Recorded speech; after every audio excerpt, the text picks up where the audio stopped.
Hi guys, this is Sadruddin और इस video में हम देखेंगे अल्फ़ा बीटा प्रूनिंग के बारे में। अब इसमें जो ब्लू नोड्स आप देख रहे हैं ये शो कर रहे हैं अल्फ़ा नोड को, और जो ब्लैक हैं ये बीटा नोड को शो कर रहे हैं।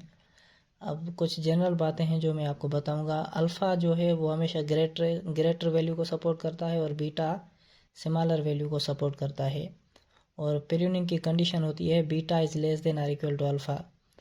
और दूसरी बात यह है कि किसी भी नोड को वैल्यू तब असाइन होगी जब उसकी एक साइड, एटलीस्ट एक साइड कम्प्लीटली सॉल्व्ड हो। अब हम स्टार्ट करेंगे यहाँ से, जिसमें ये बीटा का नोड है, ब्लैक नोड है, यानी कि बीटा का नोड है। अब इसको वैल्यू तब असाइन होगी जब इसकी एक साइड सॉल्व्ड हो। तो एक साइड की वैल्यू हमें पता हो, तो इसकी एक साइड की वैल्यू क्या है, 7 है। तो यहाँ पे बीटा की वैल्यू हमें क्या मिलेगी, 7 मिलेगी। अब क्या ये वैल्यू बेहतर है या दूसरी वैल्यू कम हो सकती है, तो उसके लिए हम दूसरे नोड को देखेंगे। अब दूसरे नोड की वैल्यू है 6। तो बीटा हमेशा सिमिलर वैल्यू को सपोर्ट करता है, तो ये लेगा 6 वाले नोड की वैल्यू। तो बीटा की वैल्यू क्या हो गई, 6 हो गई। अब ये हमारा नोड है अल्फ़ा का नोड। अल्फ़ा को वैल्यू तब असाइन होगी जब इसकी एक, या कोई भी नोड उसको वैल्यू तब असाइन होगी जब उसकी एक साइड कम्प्लीटली सॉल्व्ड हो। अब आप देख सकते हैं कि इसकी एक साइड ये सॉल्व्ड हो चुकी है, तो इसको हम वैल्यू असाइन कर सकते हैं। तो अल्फ़ा की वैल्यू, ये क्या है, अल्फ़ा है, अल्फ़ा की वैल्यू वही होगी जो बीटा की वैल्यू होगी, वो है 6। अब क्या ये वैल्यू हम इसको असाइन कर सकते हैं, अभी नहीं कर सकते, क्योंकि इसकी एक साइड कम्प्लीटली सॉल्व नहीं है, इसका ये हिस्सा बाकी है। तो जब तक ये सॉल्व, तब तक ये वैल्यू हम ऊपर शिफ्ट नहीं कर सकते। तो अब नेक्स्ट में जब इसकी इस साइड हम आएंगे, तो इस यहाँ पे जो बीटा की वैल्यू होगी इनिशियली 5 होगी, ठीक है। अब हम देखेंगे कि क्या इसके पेरेंट की वैल्यू सेट है। तो अगर पेरेंट की वैल्यू सेट है तो फिर हम अल्फ़ा बीटा कंडीशन है वो चेक करेंगे, प्रूनिंग की कंडीशन। तो जैसे कि यहाँ पे बीटा की वैल्यू 5 है और अल्फ़ा की वैल्यू क्या है, 6 है, और प्रूनिंग की कंडीशन क्या है कि beta is less than or equal to alpha. तो ये कंडीशन ट्रू है, क्योंकि बीटा की वैल्यू 5 है, अल्फ़ा की 6 है। तो इसका मकसद है कि आगे हमें एक्सप्लोर करने की ज़रूरत ही नहीं है, यहाँ पे हम प्रून कर देंगे।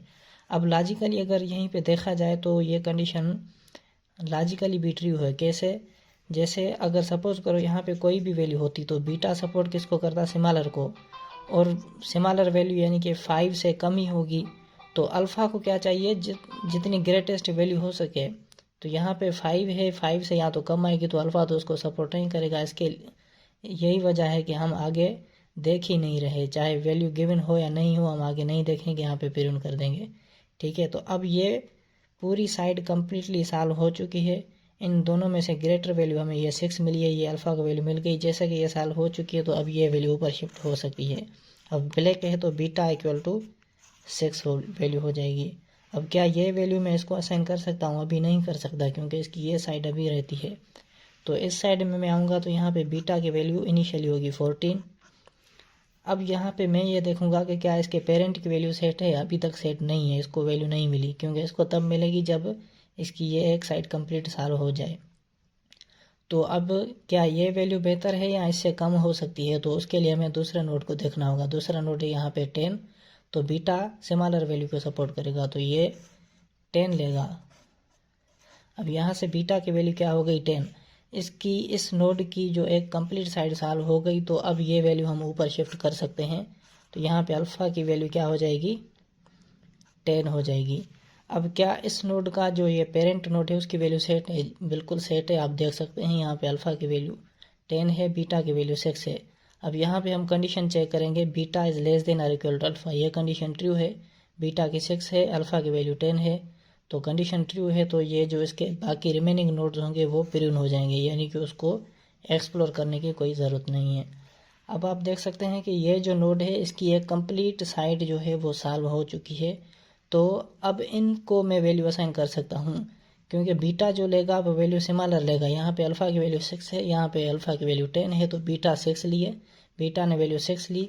अब ये 6 ऊपर शिफ्ट कर देगा, अल्फ़ा की वैल्यू क्या हो जाएगी, 6। अब इसकी दूसरी साइड को जब हम देखेंगे, तो इसकी दूसरी साइड पे जब हम आए तो यहाँ पे बीटा की वैल्यू इनिशियली क्या होगी, 5 होगी। अब ये किससे कंपेयर होती है, अपने पेरेंट से। अभी इसके पेरेंट की वैल्यू सेट नहीं है, तो हम नेक्स्ट नोड को देखेंगे, वो है 4। तो बीटा सपोर्ट करता है सिमिलर वैल्यू को, तो यहाँ पे ये 4 वैल्यू ऊपर आएगी। अब इसकी एक कंप्लीट साइड सॉल्व हो चुकी है, तो इस वैल्यू को हम ऊपर शिफ्ट कर सकते हैं। तो यहाँ पे अल्फ़ा की वैल्यू क्या हो जाएगी 4। अब हम देखेंगे क्या इसके पेरेंट की वैल्यू सेट है, अभी तक नहीं है तो फिर हम इसकी नेक्स्ट नोड पे जाएंगे। नेक्स्ट नोड इसका क्या है 6 है। अब एक ही नोड है तो बीटा की वैल्यू वही रहेगी, क्योंकि एक ही नोड है, कंपेयर करने की ज़रूरत नहीं है।